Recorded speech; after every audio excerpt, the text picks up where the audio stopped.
ಅವರ ಪ್ರತಿಮೆ ಇದೆ. ಅದಕ್ಕೆ ಏಪ್ರಿಲ್ 14ರಂದು ಮಾಲಾರ್ಪಣೆ ಮಾಡಿರೋದು, ಇದುವರೆಗೂ ತೆಗೆದಿಲ್ಲ.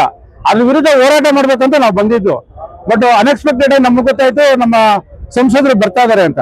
ನಮ್ಗೆ ಒಂಥರ ಖುಷಿ ಆಯ್ತು, ನಾವು ಭಾಗವಹಿಸೋಣ ಅಂದ್ಬಿಟ್ಟು ಅಲ್ಲಿ ಭಾಗವಹಿಸೋ ಕುತ್ಕೊಂಡ್ರಿ. ಅವರು ಕೆಂಪೇಗೌಡರ ಬಗ್ಗೆ ಮಾತನಾಡಿದ್ರು. ನಾವು ಕೆಂಪೇಗೌಡರು ವಂಶದವರೇ, ಕೆಂಪೇಗೌಡರ ಜಯಂತಿನ ಜ್ಞಾಪಿಸಿದೆ ನಮ್ಮ ಜನಪ್ರಿಯ ಶಾಸಕರು ವಿಶ್ವನಾಥ್ ಅವರು ಯಲಹಂಕದಲ್ಲಿ. ಪ್ರಥಮ ಬಾರಿಗೆ ಕೆಂಪೇಗೌಡ ಜಯಂತಿ ಮಾಡಿದ್ರೆ ವಿಶ್ವನಾಥ್ ಸರ್ ಅವರು.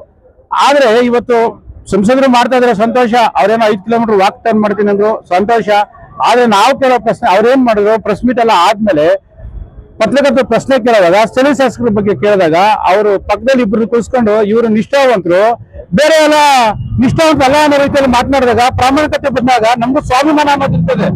ನಾವು ಸುಮಾರು ವರ್ಷಗಳಿಂದ ಬಿಜೆಪಿ ಹೋರಾಟ ಮಾಡ್ಕೊಂಡ್ ಬಂದಿದ್ದೀವಿ. ನಾನು ಸೋಮವಾರ ಮಾಜಿ ಅಧ್ಯಕ್ಷರು. ನಾವು ಸುಧಾಕರ್ ಅವ್ರ ಗೆಲುವಿಗೆ ಪಣತಟ್ಟು ಹೋರಾಡಿ ಓಟ್ ಹಾಕ್ಸಿದಿರಿ. ನಮ್ಮ ಬೂತ್ಗಳೆಲ್ಲ ತುಂಬಾ ಲೀಡು ಕೊಟ್ಟಿದ್ದೀರಿ. ಪ್ರಾಮಾಣಿಕತೆ ಬಂದಾಗ ನಮ್ಗೆ ಕೋಪ ಬಂತು. ಕೆಂಪೇಗೌಡರ ಬಗ್ಗೆ ಮಾತಾಡುವಾಗ ತಾವೆಲ್ಲ ಎದುರುಗಡೆ ಇದ್ರಿ, ನಾನೇನು ಚಕಾರ ಎತ್ತಲಿಲ್ಲ.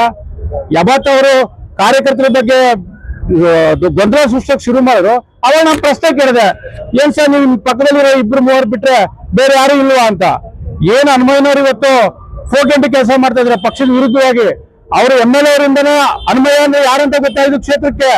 2020ರಲ್ಲಿ ಅವರು ಗ್ರಾಮಾಂತರ ಅಧ್ಯಕ್ಷ ಆಗುತ್ತಂದ್ರೆ ನಮ್ಗೆ ನಿಜವಾದ ಖಂಡಿತವಾಗ್ಲೂ ಅವ್ರು ಯಾರಂತ ಗೊತ್ತಿರ್ಲಿಲ್ಲ. ನಮ್ಮ ಮಾಜಿ ಅಧ್ಯಕ್ಷ ಜಯಣ್ಣರು, ಇಬ್ಬರು ಜಯಣ್ಣರು ಬಂದು ಎಲ್ರಿಗೂ ಪರಿಚಯ ಮಾಡಿಕೊಟ್ರು. ಅದಾದ್ಮೇಲೆ ಅವ್ರ ಹನುಮಯ್ಯ ಅಂದ್ರೆ ಯಾರಂತ ಗೊತ್ತಿದ್ದು. ಅವ್ರು ಗುರ್ಸಕ್ ಮಾಡಿದ್ದು ಯಾರು? ಪಕ್ಷ ಮತ್ತೆ ವಿಶ್ವನಾಥ್ ಸರ್ ಅವರು. ಈಗ ಅವ್ರಿಗೆ ದ್ರೋಹ ಬಗೀತೀರ, ನಿಮ್ ತಾಯಿಗೆ ನೀವು ದ್ರೋಹ ಬಗೀತೀರಂದ್ರೆ ನೀವು ಯಾವ ನೈತಿಕತೆ ಇಟ್ಕೊಂಡು ಸಂಸದರ ಜೊತೆ ಕೂತ್ಕೊಂಡು ಪ್ರೆಸ್ ಮೀಟ್ ಮಾಡ್ತೀನಿ ನಮ್ಗೆ ಅರ್ಥ ಆಗ್ತಿಲ್ಲ. ಯಾವಾಗ ಪ್ರಾಮಾಣಿಕತೆ ಬಂದು ಅವಾಗ ಕೋಪ ಬಂತು. ಅದಕ್ಕಾಗಿ ನಾವು ಗಲಾಟೆ ಪ್ರಶ್ನೆ ಕೇಳಿದ್ವಿ. ಆದ್ರೆ ಅವ್ರಿಗೆ ಗೊಂದಲ ಮಾಡಿ ಸೃಷ್ಟಿ ಮಾಡುದು. ದಯವಿಟ್ಟು ಇದು ಇಲ್ಲಿಗೆ ಮುಗಿಬೇಕು. ಮುಂದೆ ಶಾಸಕರ ವಿಶ್ವಾಸಕ್ಕೆ ತಗೊಂಡು ನೀವು ಎಲ್ಲಾ ಅಭಿವೃದ್ಧಿ ಕೆಲಸ ಮಾಡ್ರಿ, ನಾವು ಜೊತೆಯಾಗಿ ನಿಂತೀರಿ.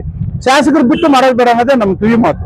ನನ್ನ ಹೆಸರು ವೀರಭದ್ರೇಗೌಡ ಅಂತ, ಮಾಜಿ ಸ್ಲೋಮೋರ್ಚಾ ಅಧ್ಯಕ್ಷರು, DSS ಸಂಘಟನೆಯಲ್ಲಿ ಕೆಂಪು ಸೇನೆಯಲ್ಲಿ ಜನರಲ್ ಸೆಕ್ರೆಟರಿ ಆಗಿದ್ದಾರೆ.